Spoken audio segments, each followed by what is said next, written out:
Falaremos hoje dos problemas essenciais da justiça, do indivíduo, da solidariedade. Sejam bem-vindos a mais um Política Impura na Rádio Transforma. Pedimos-lhes, como habitualmente, que partilhem, que subscrevam o canal, coloquem gosto e ouçam até ao fim. Uma lúcida análise sobre os acontecimentos políticos com Henrique Prior.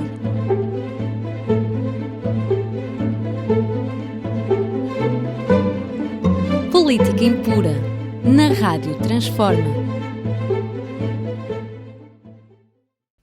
É um tema permanente, este tema da conjugação da justiça social, da solidariedade com o indivíduo.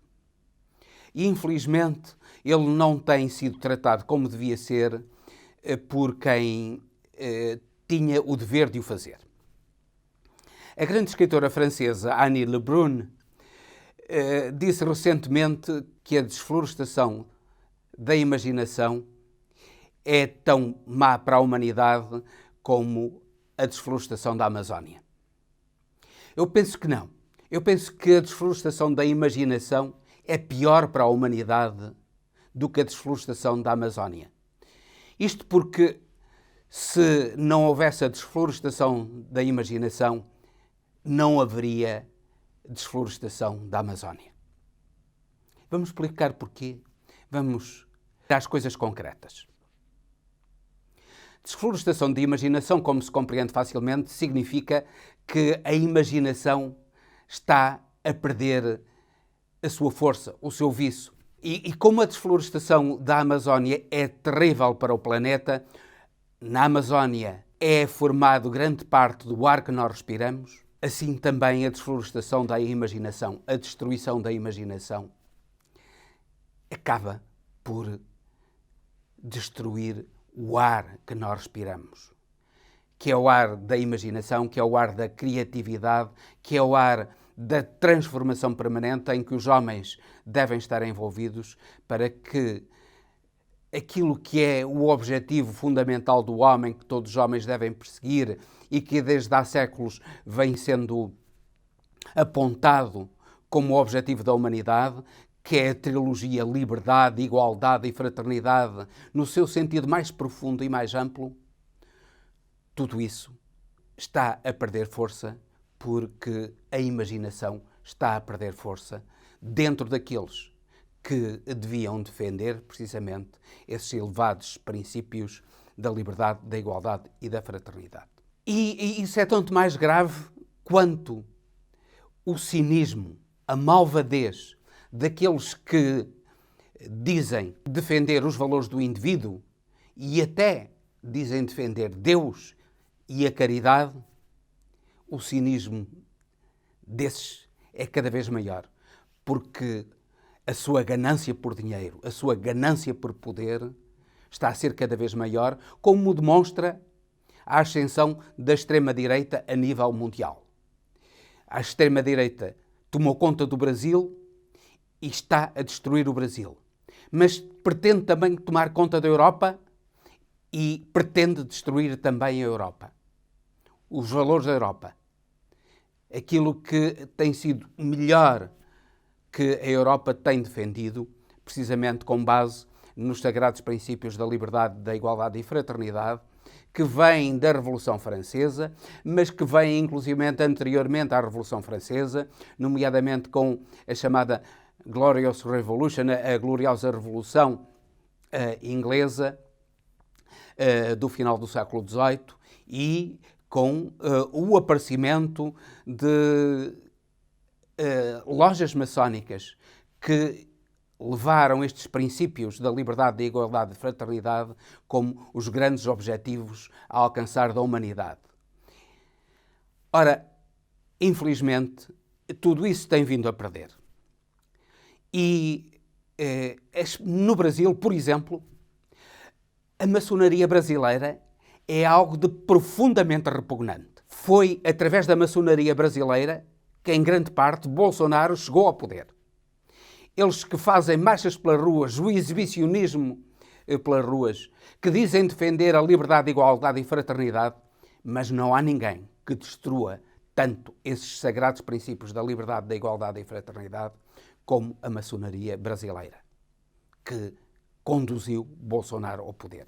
Bastava ver aquelas indignas sessões do Congresso e do Senado brasileiros na destituição de Dilma para perceber até que ponto é que eram absolutamente repugnantes aqueles indivíduos que se atreviam a ir para ali, para o Congresso e para o Senado, a dizer que defendiam a liberdade, a igualdade e a fraternidade que eles próprios estavam naquele momento a destruir. E eles foram também, juntamente com aquelas seitas religiosas que dizem amar a Deus, que dizem ter Deus acima de tudo, dizem ter Jesus acima de tudo, mas que no fundo o único Deus deles é o dinheiro, é a ganância, é o seu egoísmo, é o seu umbigo. E o exemplo disso é Bolsonaro e a sua família, para quem a família é a sua família, que pode destruir tudo, pode corromper e ser corrompida, pode cometer crimes, porque ela tem sempre a defesa do pai, que entende a família como a sua família, que por sua vez, num mundo em que a selva, no pior sentido, impera, a família dele e ele destroem as outras famílias, como é que está a suceder no Brasil. Repare-se no cinismo de Bolsonaro. Ainda recentemente inaugurou uma ponte Zeca de madeira de 18 metros, uma coisa que qualquer carro batendo-lhe atirava aquilo tudo para o chão, e ele disse que estava a fazer a ligação dos índios ao mundo. Na realidade, aquilo que ele está a fazer é a ligação dos garimpeiros que o apoiam ao solo índio para explorar as suas riquezas, para matar os índios, para os matar à espingarda, com meios violentos, mas até com simples doenças que eles levam para os índios da Amazónia. Não só, ainda recentemente, esse indivíduo, Bolsonaro, à frente de apoiantes seus, junto ao Palácio do Planalto, criticou duramente o padre Júlio Lancelotti, uma das pessoas mais bondosas, mais dedicadas ao próximo que há no Brasil, que apoia os sem-abrigo, os drogados nas ruas de São Paulo, e ele, que a única coisa que vê é a corrupção e os interesses da sua família, atreveu-se a criticar alguém que dá a sua vida aos outros. É este tipo de cinismo que, infelizmente, quem defende a liberdade, a igualdade e a fraternidade, sem cinismo, com amor, não percebe que tem de combater de uma maneira inteligente. Porque, em grande parte, aqueles que defendem estes princípios, defendem o Estado como uma espécie de pai protetor. E como uma espécie de pai protetor, não atribuem grande responsabilidade aos indivíduos. Ora, não existe liberdade sem responsabilidade. Toda a liberdade deve ser conquistada pelo próprio indivíduo também. Não é só a sociedade a atribuir-lhe a liberdade. Será sempre uma falsa liberdade. A liberdade tem de ser conquistada também pelo próprio indivíduo. E é essa ignorância da importância da conquista da liberdade individual pelo próprio indivíduo que frequentemente mancha os comportamentos de muita gente que diz defender a solidariedade, a igualdade, a justiça social, mas que na realidade não consegue fazê-lo precisamente porque transforma o Estado numa espécie de pai protetor que dispensa a responsabilidade e a iniciativa dos indivíduos e, por isso, dá aos indivíduos, aos cidadãos, expectativas que frequentemente eles não conseguem alcançar, até porque não consegue ultrapassar esta sociedade de consumo altamente burocratizada, altamente dirigida, nomeadamente não só pelo Estado, mas nomeadamente pelo poder económico e pelos meios de comunicação social, não consegue ultrapassar esta sociedade de consumo que está a tomar conta da consciência das pessoas e as transforma em verdadeiros objetos. Por outro lado, permite que aqueles que dizem defender os indivíduos, dizem defender a liberdade, os chamados liberais, neoliberais, até indivíduos da extrema-direita, dizem-se defender a liberdade. O Bolsonaro diz que ele quer defender a liberdade, quando nós percebemos perfeitamente que aquilo que ele quer é destruir a liberdade e ter liberdade para destruir a liberdade dos outros. Infelizmente, esses indivíduos que dizem defender a liberdade, aquilo que eles querem é, tendo do seu lado o poder do dinheiro, a força que o dinheiro lhes dá nas sociedades, transformarem as sociedades em sociedades autenticamente canibais, devoradoras de homens, devoradoras da dignidade humana e utilizarem os homens em seu proveito como escravos dos tempos de hoje, que vivem na ilusão de que têm a liberdade, mas na realidade continuam a ser escravos sem grande encargo para os seus senhores, porque precisamente esses seus senhores lhe deram a aparência de liberdade. É importante que aqueles que defendem os princípios da liberdade, da igualdade, da fraternidade, da justiça e da solidariedade, da honra, da verdade, do progresso, percebam que o mundo mudou. Muitos deles vivem ainda na ilusão de que o século XIX ainda continua, mas não. O século XIX acabou há muito tempo.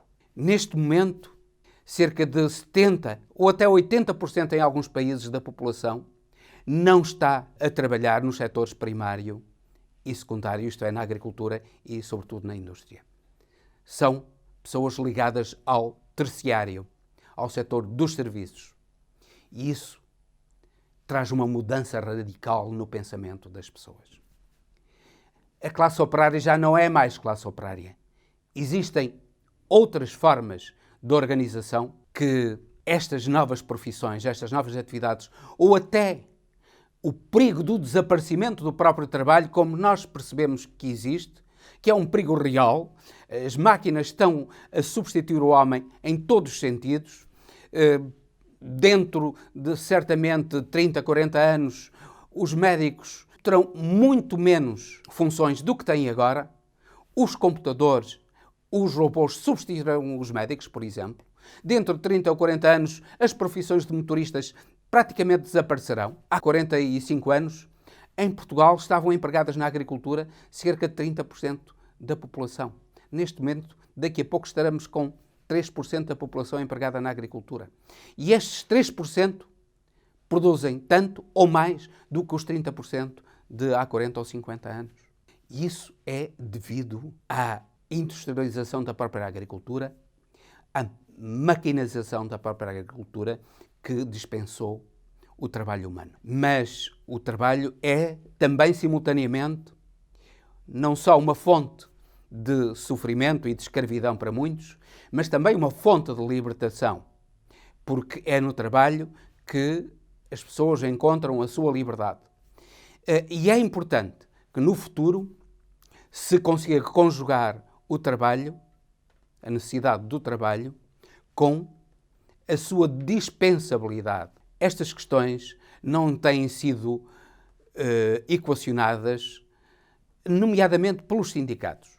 Os sindicatos continuam a ser aparelhos burocráticos que funcionam em grande parte como partidos políticos, mas menos ativos que os partidos políticos, voltados em grande parte para dentro e prisioneiros daquele modelo de sociedade industrial do século XIX.